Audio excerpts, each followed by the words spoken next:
বঙ্গভূমি news, মানুষের সাথে, মানুষের পাশে।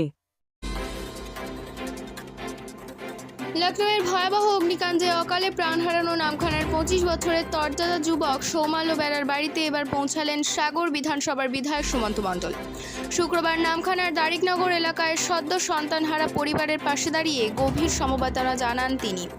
বিধায়ককে কাছে পেয়ে কান্নায় ভেঙে পড়েন সৌমাল্যের বাবা মা। শোকের মাঝেই ছেলের মৃত্যু রহস্য এবং কোম্পানির চরম গাফিলতি নিয়ে বিধায়কের কাছে একরাশ ক্ষোভ উগরে দিলেন সৌমাল্যের বাবা। গত সোমবার উত্তরপ্রদেশের আলিয়াগঞ্জ এলাকায় উষা মেহতা মার্গের একটি 3তলা বাণিজ্যিক ভবনে ভয়াবহ আগুন লাগে।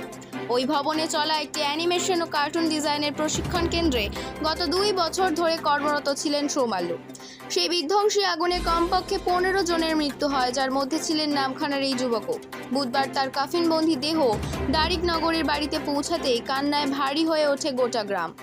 শুক্রবার সাগরের বিধায়ক সুমন্ত মণ্ডল সৌমাল্যের বাড়িতে পৌঁছালে ডুকরে কাঁদতে কাঁদতে সৌমাল্যের বাবা তার কাছে বেশ কয়েকটি বিস্ফোরক অভিযোগ ও দাবি তুলে ধরেন।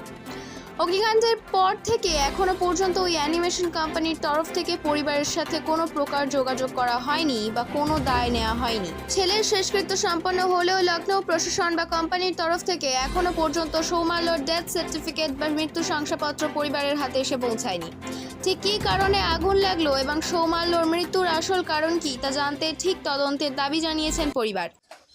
আমরা বিধায়ক সাহেবের কাছে আর কি আর বলবো, আমরা আমার ছেলের মৃত্যুর সঠিক কারণ এবং যাতে সুবিচার পাই সেটাও বিধায়ক সাহেবকে আমরা জানালাম।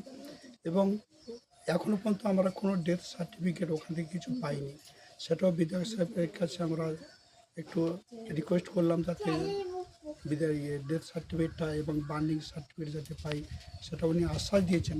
জানি না কতটা কি কার্যকর হবে, আর নতুন এমএলএ সাহেব হয়েছেন তো, তাই এখন পর্যন্ত সঠিক ওনারা ক্ষমতায় আসতে পারেননি।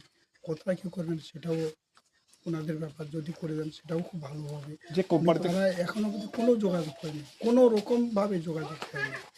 কীভাবে কী করলেন বুঝতে পারছি না অন্য স্টেটের ওনারা।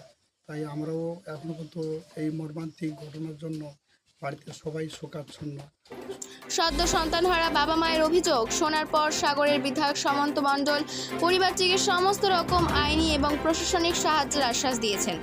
লখনৌ থেকে যাতে দ্রুত ডেথ সার্টিফিকেট আনা যায় এবং কোম্পানির গাফিলতির বিরুদ্ধে যাতে পদক্ষেপ করা যায় সে বিষয়ে তিনি পরিবারের পাশে থাকবেন বলে কথা দিয়েছেন। আমাদের পশ্চিমবঙ্গের কয়েক লক্ষ পরিযায়ী শ্রমিক ভারতবর্ষে বিভিন্ন রাজ্যে কাজ করতে যায়। আজকে দিনে দাঁড়িয়ে উত্তরপ্রদেশে একটা কৃতি ছাত্র ওখানে অ্যানিমেশনে কাজ করতে গেছে উত্তরপ্রদেশে আলিয়াগঞ্জে। তো সেখানে এক মর্মান্তিক অগ্নিকাণ্ডে সৌমাল্য, যার বয়স মাত্র 25 বছর, মাত্র সে যৌবনের স্বাদটুকু পেয়েছে, এখনও তার সম্পূর্ণভাবে জীবনের অর্ধেক তার সময় তার কিন্তু পড়েই রয়েছে, অনেকটা সময় তার পড়ে রয়েছে।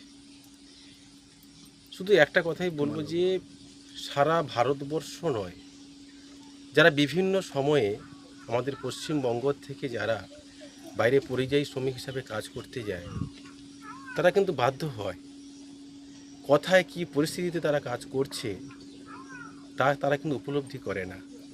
সেখানে আর্ন করতে হবে, উপার্জন করতে হবে, উপার্জনের লক্ষ্যে তারাই কিন্তু কাজটা করছে।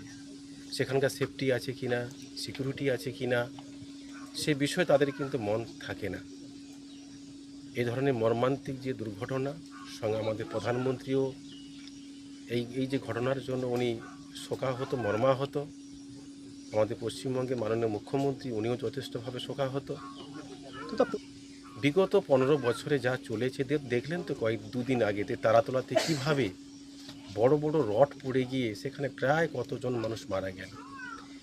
দেখুন, মানুষ চাকরি করবে, কাজ করবে, তার বিনিময়ে সে কিছু উপার্জন করবে, সেফটি থাকবে না, সিকিউরিটি থাকবে না, এটা কোনো জায়গাতে মানা যায়, সে যে কোনো সরকারি হোক না কেন, এটা মানা যায় না। ওনাদেরকে, ওনার বাবা মা সত্যি একজন সন্তানহারা ছেলে, একজন মা বাবার যে মানসিক অবস্থা থাকে, আমিও একটা পরিবারের ছেলে, আমার যদি কিছু হতো একই রকমভাবে পরিস্থিতি হতো।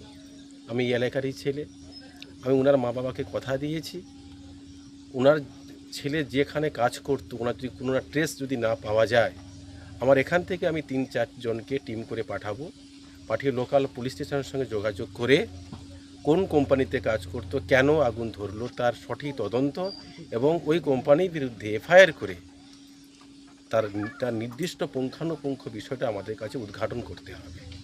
এটা আমার কাছে কর্তব্য এবং এটা আমি 100% করবই, আমি পাঠাবই। ধন্যবাদ স্যার। নামখানা থেকে সন্দীপ দাসের রিপোর্ট, বঙ্গভূমি নিউজ।